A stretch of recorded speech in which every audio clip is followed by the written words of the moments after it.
Christian von Koenigsegg a toujours su ce qu'il voulait faire quand il serait grand.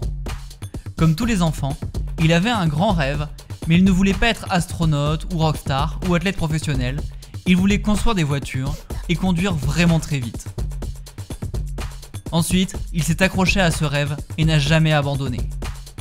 Comme Christian Koenigsegg le raconte, son besoin de vitesse a commencé à l'âge de 5 ans quand il a vu Flaklipa Grand Prix, un film d'animation en stop motion dans lequel un réparateur de vélo construit une voiture de course avec l'aide de quelques amis animaux et gagne la grande course contre un pilote de Formule 1 de classe mondiale. Certes, c'est un film, mais c'est à ce moment que Koenigsegg a su qu'il voulait créer sa propre entreprise automobile, mais il avait 5 ans, donc ce rêve a dû attendre. Sans se décourager, il a commencé à conduire quand même et juste un an plus tard, il a pris son premier kart pour un tour. À ce jour, il présente encore ses premiers moments derrière un volant comme les meilleurs de sa vie. À l'âge de 8 ans, il avait démonté et reconstruit une moto et quelques années plus tard, il avait réparé de nombreuses motos qui étaient en état de marche et qu'il a pu vendre. Koenigsegg est donc devenu un vendeur de mobylettes d'occasion à l'âge de 15 ans. Mais pour Koenigsegg, les succès n'ont pas cessé d'arriver. Il savait qu'il devait trouver beaucoup d'argent pour démarrer une entreprise automobile et il a finalement eu une idée qui l'a aidé à construire ce qu'il avait toujours imaginé. Alors comment il a fait fortune? En fait, Koenigsegg est devenu un magnat du poulet congelé. En 1994, il est riche et crée la Koenigsegg Car Company. Alors comment un homme de Suède, qui est nouveau sur le marché compétitif des supercars, se fait connaître comme quelqu'un avec qui il faut compter? Eh bien c'est en créant une voiture compacte et agile avec un moteur central et un toit rigide amovible et escamotable. Il s'est dit qu'avec l'argent qu'il avait, il pourrait embaucher des employés pour l'aider à construire son premier prototype en 1 an. Un délai qu'il admet maintenant être plus qu'ambitieux. Mais en 1996, il sort le premier prototype de l'entreprise, la Koenigsegg CC. Mais il aura encore fallu attendre 6 ans pour vendre le premier modèle de pré-série, la Koenigsegg CC8S. Malheureusement, seulement 2 semaines avant l'exposition au Salon de l'Automobile de Genève en 2003, un incendie a ravagé l'usine Koenigsegg. Heureusement, tout n'était pas perdu. Les employés qui étaient sur place au moment de l'incendie ont réussi à sauver les voitures. Donc le feu n'était qu'une embûche supplémentaire sur la route. Koenigsegg roule donc vers un grand succès et le Guinness Book a proclamé la CC8S de 655 chevaux comme la voiture de série la plus puissante jamais construite à l'époque. Jeremy Clarkson de Top Gear avait également été époustouflé par ce que Koenigsegg avait accompli en disant que la CC8S était sa supercar préférée pour une compétition féroce. Koenigsegg prouve donc que sa jeune entreprise automobile était assez solide pour faire face à des marques plus anciennes et plus établies.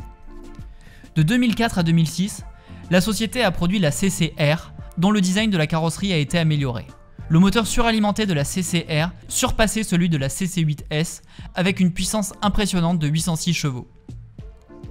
Et elle a aussi battu des records en devenant la voiture de série la plus rapide du monde et elle a également pris le record du Tour de Top Gear avec un temps qui est resté en place pendant plus de 2 ans. Le modèle suivant, la CCX, a fait ses débuts en 2006 et c'est cette année-là que Koenigsegg est vraiment devenu mondial puisque la CCX était le premier modèle à être vendu aux États-Unis. Elle a même établi un autre record sur la piste de Top Gear où elle a atteint la vitesse de 315 km/h. Ce record est resté pendant les 7 années suivantes. Comme un Superman de l'automobile, Koenigsegg n'était pas seulement intéressé par la vitesse, mais aussi par sauver la planète. Et il continue de sortir des versions vertes des modèles qu'il présente. En 2007, il lance la CCXR, la toute première hypercar verte au monde. La CCXR fonctionnait au gaz, mais elle avait aussi été réglée pour pouvoir fonctionner avec du biocarburant E85 ou E100. Les modèles d'édition CCX et CCXR ont suivi en 2008 et présenté des carrosseries en carbone transparentes, des roues à 11 rayons, un aérodynamisme sur mesure et des suspensions spécialement réglées. La puissance de la CCXR édition est restée à 1004 chevaux, mais celle de la CC8X est passée à 816 chevaux, et encore une fois, Koenigsegg a établi plusieurs nouveaux records de vitesse. Avec une performance du 0 à 300 km/h en seulement 29,2 secondes et un 0 à 200 km/h en 9,3 secondes. Ensuite, en 2009, ils ont sorti la CCXR Trevita et la CCXR Special Edition. La Trevita a eu droit à une série très limitée, avec seulement 2 voitures créées en raison de problèmes techniques. Mais la voiture avait une carrosserie entièrement faite dans un nouveau matériau composé de fibres de carbone et recouverte de diamants. La Special Edition était aussi une série très limitée, comme la plupart des premiers modèles de Koenigsegg. Mais ils ont ouvert la voie dans la conception et la création pour les modèles plus ambitieux de Koenigsegg. En 2010, la marque a présenté la supercar qui allait vraiment changer l'entreprise, l'Agera. Conçue en pensant aux anciens modèles, elle apporte de nouvelles caractéristiques avec une carrosserie plus large, un style, un aérodynamisme et des intérieurs plus modernes.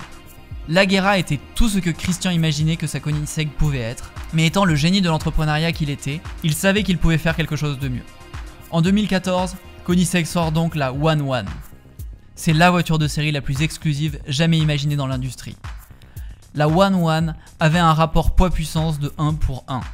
C'est 2 fois plus qu'une Bugatti Veyron. Elle fonctionnait avec de l'essence normale et les 6 modèles ont été vendus avant même de faire ses débuts officiels. Cette voiture a ouvert la voie à la prochaine génération de voitures de sport. L'Agera R a été produite jusqu'en 2017, propulsée par un moteur qui produisait 1160 chevaux, ce qui en faisait à nouveau la voiture la plus rapide de production dans le monde. En 2015, il présente la Regera Hybrid Hypercar, qui utilise un V8, 3 moteurs électriques et une transmission directe Koenigsegg sans engrenage. Et elle aussi peut atteindre une vitesse de plus de 400 km/h. L'entreprise prévoit de produire 80 de ces voitures, et même si elles n'ont pas encore quitté la ligne de production, elles sont déjà toutes vendues. Christian Koenigsegg est quelqu'un qui n'a jamais abandonné. Il avait un rêve et il a tout fait pour y arriver. Il voulait que ses voitures soient meilleures que les autres dans tous les sens du terme, et on peut dire qu'il y a parvenu. Merci d'avoir regardé la vidéo. Pensez à vous abonner, on sort régulièrement de nouvelles vidéos, et vous pouvez aussi nous dire dans les commentaires quel sujet vous aimeriez voir traité dans une prochaine vidéo. On répond aussi à tous vos messages. A bientôt!